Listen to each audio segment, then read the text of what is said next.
네, 오늘 11월 마지막 주일에 예배당에 나와 예배드리는 여러분을 주님의 이름으로 환영합니다. 지난주에는 우리가 큰 비 가운데 예배를 드렸는데 오늘은 또 화창한 가운데 이렇게 예배를 드리게 되었습니다. 날씨는 변화가 무쌍하고 또 우리가 살고 있는 미국 땅도 어지럽고 혼란스럽습니다. 또 두고 조국 대한민국도 어떻게 대한민국이 흘러갈지 알 수가 없는 그런 어지러운 그런 소식만 들려올 뿐입니다.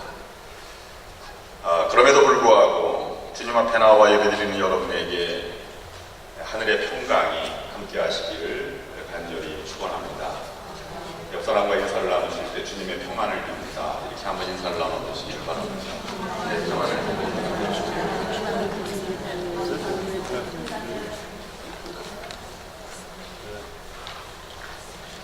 또한 오늘은 주님의 탄생을 기다리고 묵상하는 하나님의 은혜의 신비를 묵상하는 계절인 이제 대강절 또는 대림절이 시작이 되는 첫 번째 주일입니다. 고난의 현장에 희망과 사랑으로 오시는 예수님의 은총이 함께 하셔서 여러분들에게도 복된 연말과 성탄의 계절이 되시기를 기도드립니다. 오늘은 평생감사 마지막 시간입니다. 대강절이지만 감사의 달 마지막에 감사로 여러분들의 11월달을 마감하시고 또 성탄의 계절을 맞이하시기를 바랍니다. 생각해보면 우리가 살아가면 살아갈수록 우리는 우리의 능력과 세상의 조건과 또 가지고 있는 실력과 나의 힘으로 살아가는 것이 아님을 깨닫게 됩니다. 우리는 은혜로 살아가는 존재들입니다. 하나님의 은혜로 살아가는 사람들입니다.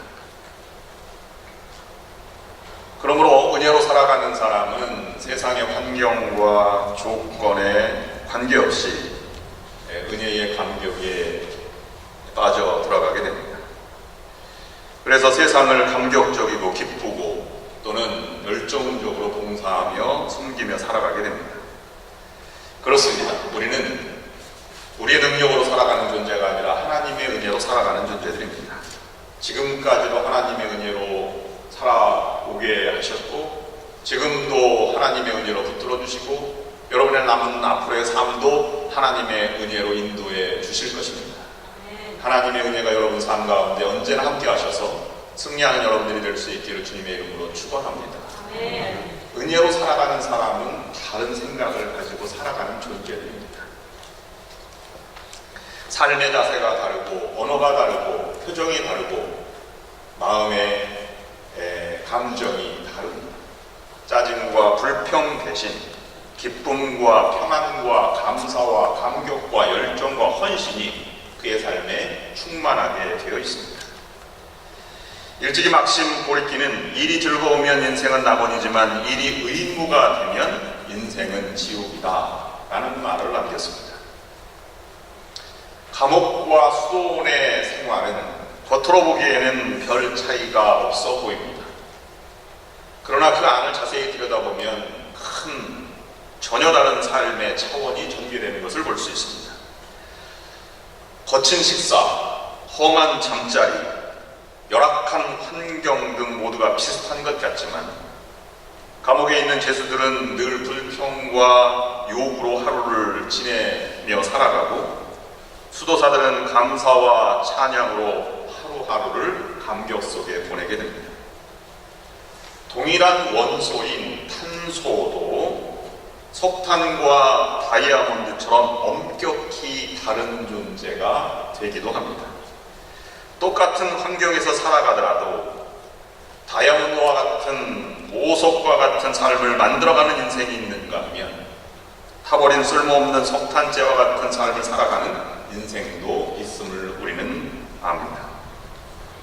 결국 자신의 일을 어떻게 생각하고 어떻게 정리하는가, 자신의 일의 가치 또는 소중함을 만들어가는 것은 본인 자신에게 있다고 하는 것입니다. 내가 하고 있는 이 삶과 일을 감사하며 사는 인생엔 더 많은 풍성한 열매들이 맺히게 될 것이며, 그렇지 않은 삶의 자리에는 엉겅퀴와 가시나무만 무성하게 될 것입니다. 나의 일터를 소중히 여기고 감사하는 사람만이 일의 즐거움을 통해서 행복도, 삶의 보람도, 기쁨도 누리며 살아갈 수 있게 될 것입니다. 그 성공적인 승리하는 삶의 비결은 곧 우리가 얼마나 감사하느냐에 따라 달려 있는 것입니다. 생각해보면 우리의 삶의 여러 조건들을 보면 감사하지 않을 수 없는 삶의 여건들이 너무나 많이 있음을 보게 됩니다. 먼저 우리가 먹거리에서도 감사를 찾아볼 수 있습니다. 식탁 위에서 가장 우리는 흔히 감사의 조건들을 만나게 됩니다. 저는 어릴 때 어머니가 칼국수를 해주는 것을 그렇게 싫어했어요. 왜냐하면 맛이 없었기 때문입니다. 늘 먹는 것이기 때문이기도 하였습니다. 근데 우리 교회 한 권사님이 하신 말씀이 늘 가슴에 남아있습니다. 어머니가 칼국수를 만들려면 옛날에는 3일이 걸렸다는 겁니다. 밀을 추수해서 말리고, 마를 때까지 기다렸다가 그것을 빻아서 고운 채로 밀가루만 건져냈다가 그것을 반죽하고 숙성시켜서 칼국수를 만들어 먹었다는 것이죠. 이미 그 칼국수는 그냥 우리가 먹는 칼국수가 아니라 어머니의 정성과 헌신과 땀과 은혜를 먹는 것인데 우리는 그것을 알지 못했습니다. 유대인들은 탈무드에서 감사를 가르칠 때 식사를 예를 들어서 가르쳤다고 합니다. 주로 이스라엘은 빵을 먹는데 빵이 되기까지 그들은 빵이 되기까지 밭을 일구고 씨를 뿌리고 또 농작물을 가꾸고 그것을 타작하고 밀을 빻아 가루로 만들 때까지 15단계를 거쳐서 만들어서 그것으로 수고하신 분들과 하나님께 감사를 드리며 식탁을 대했다고 합니다. 우리 조상들의 그 표현도 쌀밑자를 보면 88번 수고를 했다고 해서 팔자 2개를 쓰지 않습니다. 한 톨의 밥상에 쌀 한 톨이 오르기까지 88번의 손이 간다고 하는 의미일 것입니다. 그리고 기간은 7개월이라고 하는 긴 시간이 걸리니 얼마나 많은 수고와 정성과 또 거기에 이 깊은 그러한 하나님의 감사의 의미가 담겨져 있는지 우리가 알 수 있을 것입니다. 물론 요즘은 GMO라고 해서 Genetically Modified Organism, 그래서 유전자 조작으로 농산물도 이제 대량 생산하는 그런 단계에 이르러서 이제 기업화되었습니다. 그래서 많은 그런 이 기업이 발전하고 우리도 풍성한 그런 음식을 맛보며 살아가게 됩니다. 그러나 미국에서는 그래도 음식을 먹고 난 다음에 포장도 해가고 그것을 나머지 식사로 이렇게 활용도 하는데 한국에서는 체면 때문에 남은 음식을 가져가는 법이 없습니다. 다 쓰레기통으로 버리죠. 저도 비교적 잘 먹습니다만은 어떻게 생각해보면 지난주에는 콩고 공화국에서 동쪽의 루안다 접경 지역에 선교하시는 최 선교사님, 샌프란시스코 출신의 선교사님을 만나서 대화를 나누게 됐습니다. 물론 그분은 월드 프론티어의 김평육 선교사님과 함께 협력 선교하는 아프리카 선교사입니다. 그런데 루안다 지역에 피그미족을 선교하는데 사진을 이렇게 보여주는데요. 사진이 이렇게 움막집으로 되어 있고 잠자리는 흙바닥입니다. 그리고 식사도 그 안에서 이렇게 돌을 주워다가 불을 떼어서 식사를 만들어 먹는 모습을 보여줬습니다. 이게 시골만 그렇겠죠. 그랬더니 대부분이 그렇게 살아가더라고요. 선교사님이 하는 제일 큰 사역 중에 하나가 방바닥에서 자니까 아이들이 너무 기침과 감기에 열악해진 상황이고 모기, 말라리아 때문에 너무 힘들다고 해서 매트리스, 얇은 매트리스를 보내기 운동을 한다는데 그렇게 고마워요. 음식을 담을 그릇을 다 줄 수는 없으니까 큰 고무다라 같은 함지박을 전해주는데요. 그것에 감격을 한다고 합니다. 그런 것을 보면 우리가 배부르게 먹고 음식을 남기는 것은 피그미족 또는 북한의 굶주린 동포들 또는 에디오피아 난민들을 위해서 우리가 제일 고마운 것일 수도 있겠다 생각이 듭니다. 여러분들도 물 한 모금 밥 한 알에 눈물을 흘리며 감사하고 감격한 경험이 있습니다. 그 감사를 우리가 되찾아 가야 할 것입니다. 농부들의 수고는 수고스럽지만 그래도 하늘의 혜택이 96%, 그 다음에 사람의 농부의 수고가 4%라고 합니다. 아무리 좋은 그런 환경이 있어도 하늘이 허락해주지 않으면 농산물이 될 수 없다는 것이지. 토양과 그 다음에 햇빛과 씨앗과 물이 필요한데 이것은 인간적으로 하는 것은 한계가 있다고 하는 것입니다. 우리가 기도할 때마다, 여러분 식탁을 대할 때마다 가장 배고팠던 시절을 기억하면서 내가 농사를 짓고 내가 수고해서 번 돈으로 음식을 사 먹더라도 일용할 양식 가운데 이 감격과 감사를 되찾아 보시기를 바랍니다. 어느 음식을 맛있게 드시는 임금님이 저처럼 말을 하여갑니다. 오늘 음식은 내가 인생에서 먹어본 음식 중에 제일 맛있는 음식이다. 누가 만들었느냐? 내가 요리사에게 상을 베풀겠다. 그래서 요리사를 불렀답니다. 요리사는 상을 준다고 하는 말에 아닙니다. 제가 한 것은 좋은 채소를 가져와서 요리한 것뿐인데요. 상을 줄 사람이 있다면 채소 장사를 상을 줘야 할 것입니다. 그래서 그럴듯해서 채소 장사를 불렀습니다. 내가 너에게 상을 주겠다. 그랬더니 채소 장사는 아닙니다. 저는 그냥 물건을 갖다 판 것뿐이죠. 이걸 농사진 사람이 아마 상을 받아야 할 것 같습니다. 그래서 농부를 불러왔답니다. 농부를 불러왔더니 농부는 제가 한 것은 씨 뿌리고 물 주고 가꾼 것뿐입니다. 아마 비를 내리시고 햇빛을 주신 분에게 감사를 해야 할 것입니다. 그래서 임금은 하나님께 감사를 드렸다 하는 이야기입니다. 감사하며 음식을 먹는 사람과 그렇지 않은 사람을 미국의 의사 존 자웽이라고 하는 사람이 비교 분석을 했는데요. 감사하며 먹는 사람은 그렇지 않은 사람과 세 가지가 차이가 있었다고 합니다. 첫 번째는 질병을 예방하는 면역 기능이 감사하는 사람에게는 훨씬 더 많아서 신비한 백신이 나온다. 두 번째는 질병의 진행을 억제시켜주고 병균의 침입을 막아주는 항독소를 제거하는 요소가 생긴다. 세 번째는 방부제 성분으로 위장 내에서 부패하지 않도록 안티셉틴이라고 하는 물질이 만들어진다. 이렇게 분석을 해놓았습니다. 그냥 음식을 먹는 것 태도에 따라서 이렇게 다른 삶을 살아간다고 하는 것입니다. 그러므로 감사하지 않고 먹는 진수성찬보다 감사하며 먹는 보리밥에 김치 하나라도 그것이 몸에 훨씬 더 보약이 될 수 있다고 하는 사실입니다. 두 번째 우리가 생각해 보고자 하는 것은 생활 속에서의 감사의 흔적들입니다. 가장 기본적인 감사의 은혜를 깨달은 사람은 삶의 자세도 다를 것입니다. 기쁨과 열정 또는 감격 속에 살아가게 될 것입니다. 흔히 성공한 사람들이라고 하면 남다른 열정과 헌신이 있음을 보게 됩니다. 그리고 끊임없이 도전하며 어떤 환경에서도 도와준 사람들의 은혜를 잊지 않고 그걸 보답하는 양으로 최선을 다해서 억지로 하는 것이 아니라 기쁨으로 그것을 감당하는 것을 볼 수 있습니다. 지금은 고인이 되었지만 정경 회장이 늘 출근할 때마다 나는 소풍 가는 기분으로 사무실 갑니다. 이렇게 얘기를 해왔다고 합니다. 어느 기자가 이렇게 말했습니다. 일이 너무 안 풀려서 골치 아프고 힘든 일이 쌓여 있는데도 소풍 가는 기분으로 갑니까? 이렇게 물었더니 정경 회장이 이렇게 벌짝에 말을 대답했다고 합니다. 나는 그 일이 다 풀린 다음에 기쁨을 생각하며 회사로 출근합니다. 빌 게이츠도 역시 비슷한 말을 하셨습니다. 나는 세상에서 가장 신나는 직업을 가지고 있습니다.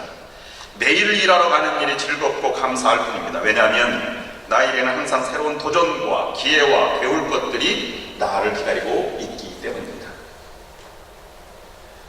자신의 일을 즐기고 또 공격 속에 살아가는 사람은 작은 일이라도 그것을 가치 있게 만들어가는 능력이 있는 것입니다. 여기서 말하는 성공이라고 하는 것은 세상의 권력과 재물이 아니라 그것을 통해서 행복해지고 일을 이루는 그런 것을 가르쳐 말하고 있는 것입니다. 우리에게 버라더 로렌스로 잘 알려진 니콜라스 헤르만이라고 하는 사람의 이야기를 여러분은 한 번쯤은 들어보셨습니까? 10살 때 전쟁에 나갔다가 다리를 잃어서 불구자가 되었습니다. 그래서 다리를 늘 평생 저는 그런 지체 장애자가 되었습니다. 여러 일을 전전했는데 성공할 리가 없었습니다. 그래서 마지막으로 50살이 된 해에 까르멘 수도원 주방일이 요청받아서 그 일을 하기 시작했습니다. 그는 다리는 불편했지만 비관하지 않고 최선을 다해 주방일을 일했습니다. 정성스럽게 음식을 만들면서 부엌을 작은 천국이라고 생각하면서 만들었습니다. 수도사들이 자기가 만든 음식을 맛있게 먹는 모습을 보면서 항상 감사했습니다. 하나님, 저의 부족한 요리 솜씨를 통해서 귀한 천사들을 섬길 수 있게 해주셔서 감사합니다. 하찮은 일이라도 감사하고 사명감을 가지면 소중한 일이 된다고 굳게 믿고 그는 반찬을 만들고 국을 끓이고 접시를 닦고 부엌 청소를 하는 일을 감당하였습니다.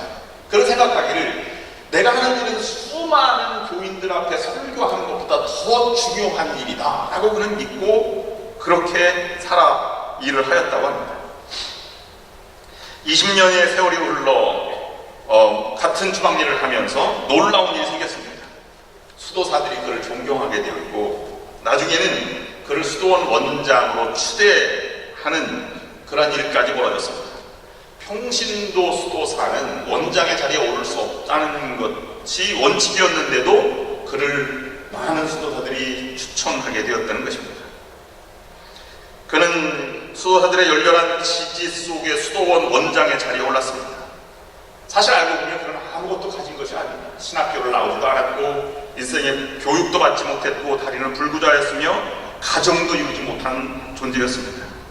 매일같이 산더미처럼 쌓이는 부엌일을 감당하는 사람이었기 때문입니다. 그는 밝은 미소로 그것을 대하면서도 나의 인생은 그저 감사하고 행복합니다 라고 말했다고 하는 것입니다. 정말로 영국의 루이 12세가 까르멘 수도원을 방문해서 그 유명한 수도원장을 만났습니다. 어떻게 해서 그 행복한 감사의 삶을 살아가게 되었습니까? 라고 말했을 때 그는 이렇게 대답했습니다. 폐하 행복의 비결은 섬기면서 감사하는 것뿐입니다. 이렇게 대답했다고 하는 것입니다. 오늘 우리의 먹거리 가장 소중한 것 또는 삶 속에서도 감사를 한다면 오늘은 감사의 마지막 부분에 정말 예수님이 감사한 부분은 무엇이었을까? 예수님의 감사의 4가지를 묵상하고자 합니다. 그래서 설교의 제목도 감사의 사중주라고 이름을 붙였습니다. 세상을 구원하시기 위해서 이 땅에 인간의 몸으로 내려오신 예수님은 그분의 짧은 공생의 기간 동안 감사가 무엇인지 몸소 보여주셨습니다. 예수님은 만왕의 왕으로 계신 분이시라 감사를 받으셔야 하는 존재임에도 불구하고 당신이 겪을 필요가 없는 고통과 죽음과 불평 한마디 없이 고스란히 감당하면서 이 감사의 4가지 감사의 모습을 우리에게 보여주셨습니다. 첫 번째로는 있는 것을 감사하였다는 것입니다. 요한복음 6장에는 그 오병이어 기적이 나옵니다. 5,000명이나 되는 그 이상 되는 따르는 많은 무리들이 앉아있을 때 식사 때가 되었습니다. 우리가 어디서 음식을 사서 이 사람을 먹이겠느냐 라고 예수님이 물었습니다. 제자들은 이 사람들 다 먹이려면 200데나리온으로 부족할 것입니다. 그때 안드레가 보리떡 5개와 물고기 2마리 어린아이의 도시락을 가지고 예수님께 말하면서 이것으로 어떻게 하겠습니까? 라고 부정적인 반응을 보였습니다. 어린아이 도시락 1개를 가지고 그 많은 사람을 먹인다는 것은 불가능한 일이었습니다. 그러나 난처한 상황에서 예수님의 이 보이신 첫 번째 반응이 무엇인가가 중요합니다. 첫 번째 반응은 혹시 너희들 더 가진 거 있느냐? 이렇게 묻지 않았다는 것입니다. 작은 분량이지만 그것을 감사 기도를 드렸다는 것입니다. 그럴 때 놀라운 기적이 일어났습니다. 5,000명을 먹이고도 12강줄이가 남아있다는 것입니다. 사람들은 자신에게 있는 것은 보지 못하고 다른 사람이 가진 것만 보기 때문에 감사하지 못하고 비교하다가 불행하게 됩니다. 더 큰 것, 더 좋은 것, 더 많은 것만 바라보다가 작은 것, 사소한 것, 평범한 것의 소중함을 바라보지 못하는 그런 결과를 우리가 가져오게 된다는 것입니다. 작은 것을 감사하고 소중히 여기는 마음에서 감사 열매가 맺는 그 이상의 풍성한 그리스도의 은혜 안에 풍성함을 누리게 되는 우리의 축복을 우리에게 보여주고 계신 것입니다. 우리에게는 가진 것이 너무나 많이 있지 않습니까? 우리에게는 그래도 하나님이 계시고 그래도 우리와 함께 동행해 주시는 은혜의 주님이 계십니다. 통곡 기도회를 이끌고 계신 김인식 목사님의 간증의 이야기입니다. 그가 데리고 있던 부목이 나아가서 LA 지역에서 개척을 하게 되었습니다. 근데 개척이 이제 준비 단계 다 끝나고 몇 월 며칠 날 오후 4시에 개척 예배를 드리려고 하는데 목사님 설교를 해주실 수 있겠습니까? 그래서 친히 가까이 데리고 있던 부목이라 가겠다 이렇게 얘기를 했습니다. 그랬더니 목사님이 그러면 준비되면 설교 제목을 주십시오 이렇게 얘기를 했습니다. 설교 제목을 나중에 전화를 걸어서 주었습니다. 여호와는 나의 목자시니 이렇게 주었습니다. 그랬더니 부목사가 이렇게 얘기하는 것입니다. 목사님 그것뿐입니까? 그랬더니 김인식 목사님이 여호와는 나의 목자시니 그것이면 됐지 더 이상 뭐가 필요해? 라고 이렇게 얘기했습니다. 그날이 되어서 오후 4시에 많은 교인과 함께 그 개척 예배에 갔는데 주보를 단상에서 받아보는 순간 깜짝 놀랐습니다. 거기에는 이렇게 쓰여 있습니다. 여호와는 나의 목자시니 그것이면 됐지 뭐가 더 필요해? 이렇게 쓰여 있다는 것입니다. 김인식 목사님은 화가 막 났습니다. 나를 그렇게 무시했는가? 그런데 갑자기 성령께서 자기를 치는 것을 보았어요. 그거는 충분하지 않는가? 은혜를 받았습니다. 그래서 그날 설교할 때 눈물의 감격의 설교를 하였다는 것입니다. 여호와는 나의 목자시니 그거면 충분하지 더 이상 뭐가 필요합니다. 우리는 이와 같은 삶의 자세를 다시 잃어버릴 때가 너무나 많이 있습니다. 예수님에게서 배우는 첫 번째는 있는 것을 바라보라는 것입니다. 주님이 있으면 주님을 바라보십시오. 두 번째는 실패 속에서도 감사를 잊지 마라는 것입니다. 예수님은 우리와 비교할 할 수 없을 정도로 많은 쓴 고통과 실패를 맛보았죠. 오늘 마태복음 11장에 나오는 말씀은 예수님의 첫 번째 실패입니다. 전도여행을 제자들과 세자를 선택하고 열두자들과 막 다녔어요. 열심히 복음을 전했지만 돌아오는 것은 멸시와 수모뿐입니다. 수고하는 것에 비해서 열매가 너무 초라했습니다. 예수님이 가장 애쓰며 전도한 마을 사람들이 예수님을 영접하지 않는 것을 오히려 배척했을 때 예수님이 이렇게 말했습니다. 화가 있을진저 고라시나 화가 있을진저 벳세다야 너희에게 행한 모든 권능을 두로와 시돈에서 행하였다면 저희가 벌써 베옷을 입고 제에 앉아 회개하였으리라. 21절에 나와 있는 말씀입니다. 그럴 때도 있었지만 예수님은 어떤 상황에서도 감사로 되돌아가셨습니다. 아버지여 이것을 지혜롭고 슬기 있는 자들에게는 숨기시고 어린아이에게는 나타내심을 감사하나이다. 옳소이다. 이렇게 된 것이 아버지의 뜻입니다. 어른들은 다 배척을 했지만 그나마 다 배척한 것이 아니라 어린아이들이 받아들이는 것을 감사했던 것입니다. 큰 비중을 두고 애쓴 일이 뜻대로 되지 않아 가슴 아팠지만 부스러기 은혜로 아이들이 복음을 받아들인 일이 감사의 조건이었던 것입니다. 그래서 아버지의 뜻으로 이것을 감사를 돌렸습니다. 옳습니다. 이렇게 된 것은 아버지의 뜻입니다. 라고 고백했던 것입니다. 우리가 삶을 살아가다 보면 늘 성공과 승리만 있는 것이 아닙니다. 때때로 큰 실패를 경험합니다. 아니 삶에는 실패가 반드시 찾아오게 마련입니다. 그러나 실패했다고 생각한 사람보다 실패 속에서 감사와 하나님의 역사와 하나님의 인도하심을 고백하는 삶과는 전혀 다른 삶을 살아가게 되는 것입니다. 그것은 분노와 절망과 낙담이 아니라 그 속에서도 다시 일어날 수 있는 하나님의 갑절의 은혜를 구하게 된다는 사실입니다. 세 번째는 슬픔의 자리에서도 감사했다는 것입니다. 슬픔의 자리는 어려운 자리입니다. 그러나 함께하는 이들이 있습니다. 주님이 함께하시고 기도하는 동지가 함께하시고 성도들이 함께합니다.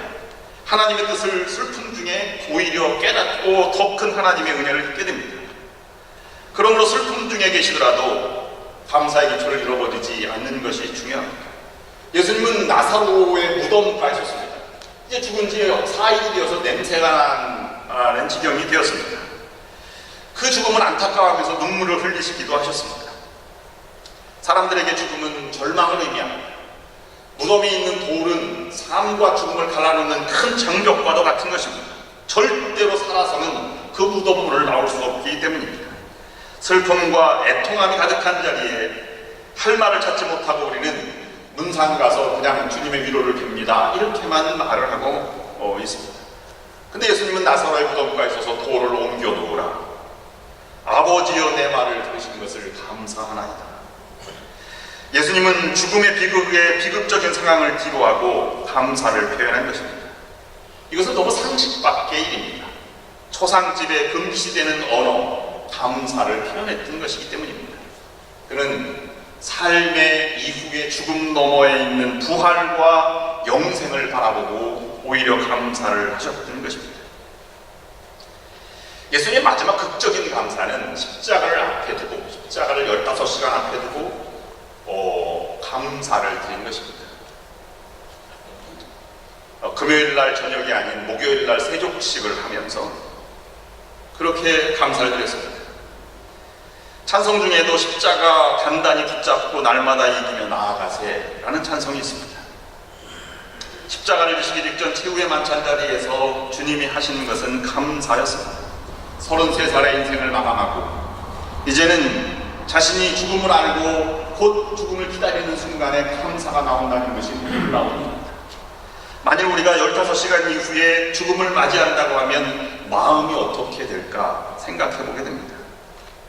그 속에 감사라고 하는 표현이 나올 수 있을까 하는 것입니다. 주님은 밤새 기도하셨고 그리고 제자들과 함께 떡과 잔을 나누면서 잔을 받으사 감사 기도를 하셨다. 또 떡을 가져 사례하셨다. 감사 기도를 하셨다 라고 표현하고 있습니다. 그리고 이것은 내 몸이다. 받아 먹으라. 이는 내 피다. 이 피를 받아 먹고 나를 기념하라 라고 말씀하셨습니다. 죽음을 앞두고 십자가를 지기 전에 감사야말로 진정한 감사일 것입니다. 오직 이 감사는 하나님을 확실히 신뢰하는 자만이 죽음 넘어 부활이 있음을 믿고 영생이 있음을 믿는 자만이 드릴 수 있는 감사라고 하는 것입니다. 십자가는 고난 한계점입니다. 한계점 넘어서도 하나님의 은혜가 있고 하나님의 인도하심이 있다고 믿는 것이 진정한 믿음의 모습이 아니겠습니까? 예수 그리스도는 구원의 사역을 이루기 위해서 하늘 보좌를 버리시고 이 땅에 내려오신 분이십니다. 그만큼 위대하신 주님도 감사 기도를 드렸다면 우리는 주님에 비해서 너무나 작은 존재입니다. 그럼에도 불구하고 우리들도 십자가를 지는 삶을 살아가게 됩니다. 그 십자가를 질 때마다 우리도 한계점에서 하나님 앞에 감사 기도를 드릴 수 있어야 하겠습니다. 어제는 제가 글을 읽다가 너무 감동스러운 부분이 있었습니다. 이 설교를 준비하면서 드리는데 허드슨 테일러, 중국 내역 선교사의 아버지, OEM이라고 하는 단체를 만든 이 선교사 역사의 가장 큰 획을 긋는 해안 선교가 아닌 내륙 선교, 원주민 선교를 했던 최초의 사람이었는데요. 1832년에 태어난 그는 아버지가 감리교 순회 평신도 설교사였습니다. 근데 아버지의 꿈이 중국 선교를 하는 꿈인데 차마 중국과의 관계가 너무 힘들고 어려워서 가지 못하는 그런 상황이었습니다. 5살 때는 이렇게 마음을 먹습니다. 난 중국 선교사가 되겠다. 결심한 것이 이렇게 오래 가겠습니까? 중학교, 고등학교 다닐 때 그는 왕따를 당하게 되었습니다. 책상에 엎드려 기도를 한다는 것이 이유였습니다. 더 이상 학교를 다닐 수 없어서 학교를 그만두고 17살의 나이에 가게의 교문으로 취직하게 됩니다. 그는 내가 중국을 갈 수 있을까 없을까 이렇게 고민을 하면서 가게 일을 하였는데요. 그는 한 가지 결심하였습니다. 사람을 의지하지 않고 오직 주님께만 구하여 필요한 물질을 공급받고 내가 선교사로 가겠다, 이렇게 마음을 먹었는데요. 그날따라 공급 날인데 공급 줄 생각을 하지 않는 사장, 주인이 보였습니다. 그래서 오늘은 참으로 하나님을 의지하는 좋은 훈련의 기간이 되겠다 생각을 하고 그것을 한번 시험해 보기로 하였습니다. 그런데 그날이 주말이었기 때문에 오늘 금요를 받지 못하면 며칠간 굶어야 되겠습니다. 할 것입니다. 허드슨 테일러는 다른 사람의 도움을 받지 않겠다, 나는 내 능력으로 살아가겠다, 하나님만 의지하겠다라고 생각해서 그는 굶어야 하는 처지에 있었습니다. 근데 오후가 돼도 아무 반응이 없다가 퇴근 시간 되어서 주인이 생각이 났는지 테일러에게 이렇게 말했습니다. 얘야, 내가 금요를 줘야 되는데 오늘은 주말이고 은행문이 다 닫았으니 어떡하냐, 다음 주에 내가 주겠다. 허드슨 테일러는 그래도 하나님이 어떻게 역사하는지를 기대하고 기도를 하였습니다. 그런데 두 번째, 낙심차고 기도했는데 밤에 이 허드슨 테일러를 주인이 찾아왔습니다. 참 이상한 일이다. 어떤 거래처 사람이 나에게 줄 것이 있다고 거래대금을 이 밤에 가져왔네. 내가 그래 자네에게 주려고, 자네는 좀 떠올라서 자네에게 주려고 가져왔다 라고 생각하고 얘기를 한참 하다가 주인이 그냥 갔어요. 월급을 주지 않는다. 테일러는 쫓아가서 금요를 주지 않았습니다, 월급 주세요 라고 말하고 싶었지만 하나님을 의지한다는 마음을 가지고 기도하기 시작했습니다. 그래서 기도했는데 다음에 곧 주인이 와서 내가 깜빡 월급을 잊어버렸다, 그리고 주고 갔다는 것입니다. 그때 허드슨 테일러가 이렇게 얘기했습니다. 나는 중국을 갈 수 있다, 이렇게 결심을 했다는 것입니다. 여러분, 허드슨 테일러 기도할 때마다, 좌절할 때마다 그는 나는 중국 갈 수 없다 라고 얘기하고, 또 이루어질 때마다 중국을 갈 수 있다 라고 이렇게 훈련을 했어요. 그때 그 훈련이 나중에 어떻게 연결되는지 아십니까? 그는 20살 때 가서 26살 때 돌아오게 되는데 피곤해 지쳐서, 그런데 그리고 나서 다시 이제 26살 때에 가서 선교를 계속하게 되었습니다. 그런데 선교할 때 가장 큰 어려움이 8살 난 맏딸을 잃어버리는 순간이었습니다. 선교가 열심히 막 보름이면 보름 하루도 빼놓지 않고 다녀서 4시간 자고 선교를 계속 전도를 계속 나갔는데요. 갔다 올 때마다 6살 딸아이가 제일 먼저 그레이시가 찾아와서 아빠 품에 안겨서 막 하는 아이가 갑자기 몸이 약해지더니 세상을 떠났습니다. 슬픔을 견딜 수 없었습니다. 그런데 테일러는 이렇게 기도했습니다. 다른 아이들이 아니고 구원받은 그레이시를 데려가신 것을 하나님께 감사합니다. 그러지 않아도 또 다른 한 아픔은 교육받는 시설이 없어서 5살 난 막내 아들을 영국으로 이제 보내야 됐어요. 본토 선교이니까. 근데 본토 선교를 하다가 보내는데요, 상해로 가는 배 속에서 막내 아들이 죽음을 맞게 됩니다. 그는 이렇게 했습니다. 저의 눈물을 그칠 줄 모르지만 또한 하나님께 감사하고 있습니다. 아무 가치 없는 제게 이 위대한 하나님의 사역의 일부를 맡겨주심에 감사를 드립니다. 마지막 고통은 부인 다이앤이 아들을 낳았는데 아들이 콜레라에 걸려서 8일 만에 죽었습니다. 그리고 그에 따라서 다이앤도 33살에 목숨을 잃습니다. 그는 마지막 숨을 거두는 다이앤에게 무릎을 꿇고 그녀를 주님의 팔에 의탁하는 기도를 드렸고, 또 영원한 존존으로 데려가신 하나님께 감사를 드리며 자신의 남은 여생은 주님을 위해서 더욱 헌신하겠노라고 결심을 하고 감사의 기도를 드렸습니다. 테일러는 부인에게 다음과 같은 편지를 남겼습니다. 십자가를 사랑하는 사람이 필요합니다. 주님께서 당신과 나에게 먼저 이런 마음을 주시기를 바랍니다. 당신과 아이들이 멸망해가는 수백 명의 이곳 영혼보다 나를 더 사랑한다는 것은 부끄러운 일입니다. 우리 모두 함께 영생을 누릴 사람들이 아닙니까? 허슨 테일러 밑에는 영국, 호주, 네덜란드, 캐나다, 미국 등지에서 1000명의 선교사가 지원하여서 중국 선교의 붐을 일으켜 온 그러한 선교사의 기록적을 남기게 되었습니다. 오늘 예수님의 감사를 묵상하여서 여러분 작은 감사도 큰 감사로 만들어내는 기적이 숨어있음을 믿으시고 아무리 작더라도 가진 것을 감사하시고 실패 속에서도 슬픔 가운데서도 절망 한계점에서도 하나님을 의지하는 마음으로 감사로 여러분들의 삶을 살아가셔서 하나님의 풍성한 은혜로 승리하시는 여러분들이 되시기를 주님의 이름으로 축원합니다. 기도하시겠습니다. 하나님 아버지 은혜와 사랑을 감사합니다. 먼저 없는 것을 보기보다는 나에게 작고 보잘것없는 것이지만 있는 것을 바라보게 하시고 실패 속에도 하나님의 은혜를 감사하게 하시고 슬픔 가운데 십자가 가운데에서도 하나님께 감사를 드리며 하나님의 은혜를 덧입는 하나님의 인도하심을 체험하는 우리 믿음의 성도들이 될 수 있도록 인도하여 주시옵소서. 예수님의 이름으로 기도드립니다. 아멘.